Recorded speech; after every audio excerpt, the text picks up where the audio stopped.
بسم اللہ الرحمن الرحیم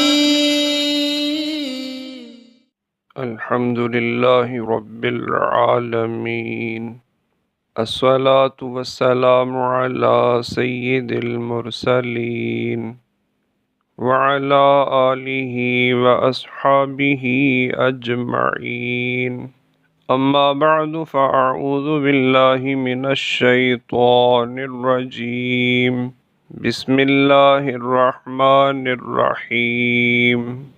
قرآن مجید کی تجوید کی ایک اور ویڈیو کے ساتھ حاضر ہیں۔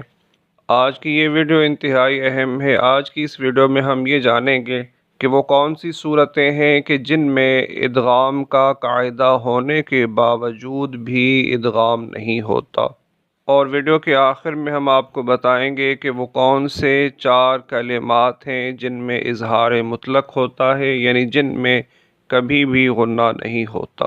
اگر آپ ہمارے چینل پہ نئے ہیں تو چینل کو سبسکرائب کریں، ویڈیو کو لائک کریں اور کمنٹس میں ہماری حوصلہ افزائی کریں۔ چلیے شروع کرتے ہیں آج کی ویڈیو۔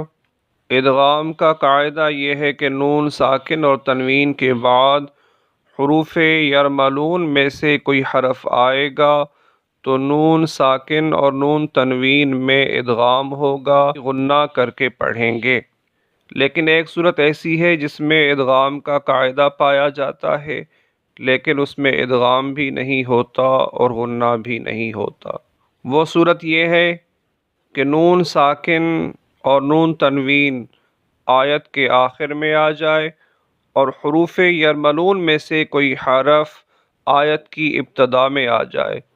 وہ دونوں حروف ملا کر پڑھنے کی صورت میں ادغام ہوگا، غنہ بھی ہوگا، لیکن اگر ہم نون ساکن اور تنوین پر وقف کریں گے اور حروف یرملون سے آیت شروع کریں گے تو پھر ادغام بھی نہیں ہوگا، غنہ بھی نہیں ہوگا۔ جیسے کتاب مرقوم یشہدہ المقربون، وقف کریں گے تو پڑھیں گے کتاب مرقوم یشہدہ المقربون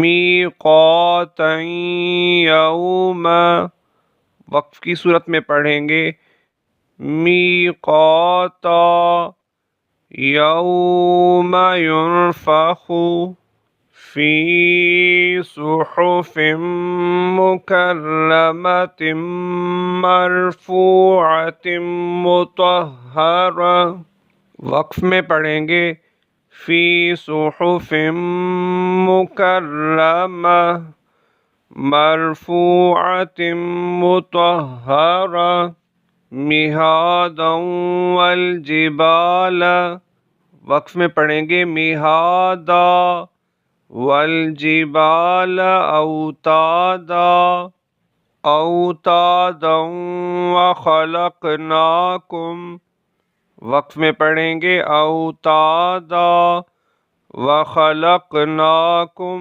ازواجا، ملا کر پڑھیں گے ازواجا وجعلنا، وقف میں پڑھیں گے ازواجا وجعلنا، ملا کر پڑھیں گے سباتا وجعلنا، وقف میں پڑھیں گے سباتا وجعلنا اللیل لباسا، ملا کر پڑھیں گے لباسا وجعلنا، وقف میں پڑھیں گے لباسا وجعلنا، ملا کر پڑھیں گے معاشا وبنینا، وقف میں پڑھیں گے معاشا وبنینا، ملا کر پڑھیں گے شدادا وجعلنا، وقف میں پڑھیں گے شدادا وجعلنا، ملا کر پڑھیں گے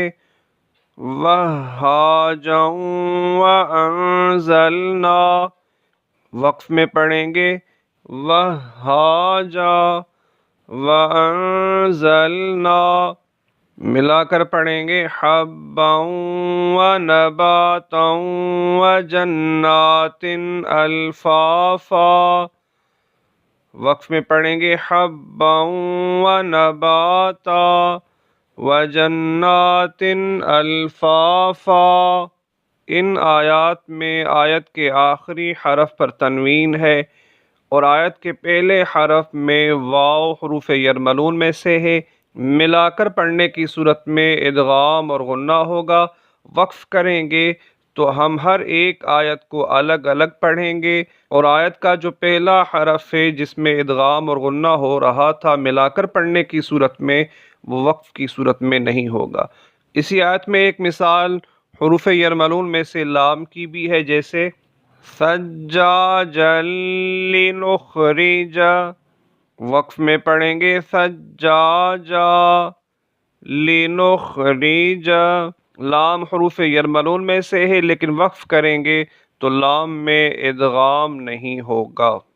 اسی طرح را حروف یرملون میں سے ہے، وقف کی صورت میں را میں ادغام نہیں ہوگا۔ یاد رہے کہ لام اور را حروف یرملون میں سے وہ حروف ہیں جن میں صرف ادغام ہوتا ہے، غنہ نہیں ہوتا۔ ملا کر پڑھیں گے حساب رب السماوات، وقف میں پڑھیں گے حساب رب السماوات، وقف کی صورت میں را میں ادغام نہیں ہوگا، اور یہ تشدید ادغام کی وجہ سے ہوتا ہے تو تشدید بھی ختم ہو جائے گی۔ اسی طرح میم کی مثال، میم بھی حروف یرملون میں سے ہے، ملا کر پڑھیں گے ابا متاعا لکم، وقف میں پڑھیں گے ابا متاعا لکم، وقف کی صورت میں یہاں ادغام نہیں ہوگا جبکہ میم حروف یرملون میں سے ہے۔ اور وہ چار کلمات کون سے ہیں جن میں اظہار مطلق ہوگا؟ ان میں سے پہلا لفظ ہے دنیا، جو کہ قرآن پاک میں تقریباً 110 بار آیا ہے، لیکن اس میں اظہار مطلق ہوگا، جیسے فی الدنیا۔ دوسرا لفظ ہے بنیان، بنیان میں بھی اظہار مطلق ہوگا۔ یہ لفظ قرآن پاک میں تقریباً 6 مقامات پر آیا ہے۔ نون ساکن کے بعد یا حروف یرملون میں سے ہونے کے باوجود اس میں ادغام اور غنہ نہیں ہوگا بلکہ اظہار مطلق ہوگا، جیسے بنیان۔ تیسرا لفظ ہے سنوان، جو کہ اس آیت مبارکہ میں 2 مرتبہ آیا ہے۔ اس کو پڑھیں گے سنوان سنوان۔ چوتھا لفظ ہے قنوان، اس کو پڑھیں گے قنوان۔ تو یہ 4 کلمات ہیں جن میں اظہار مطلق ہوتا ہے، ادغام اور غنہ نہیں ہوتا۔ امید ہے آپ کو یہ ویڈیو اچھی لگی ہوگی، آپ کو اس سے بہت فائدہ ہوا ہوگا۔ صدقہ جاریہ کے لیے اس ویڈیو کو زیادہ سے زیادہ شیئر کریں، چینل کو سبسکرائب کرنا مت بھولیں، کمنٹس میں اپنی رائے دیں۔ ہمیں جتنا سپورٹ کریں گے یہ ویڈیو اتنے زیادہ لوگوں تک پہنچے گی، ہمارے لیے اور آپ کے لیے صدقہ جاریہ ہوگا۔ دعاؤں میں یاد رکھیے گا۔ اللہ حافظ۔ السلام علیکم ورحمۃ اللہ۔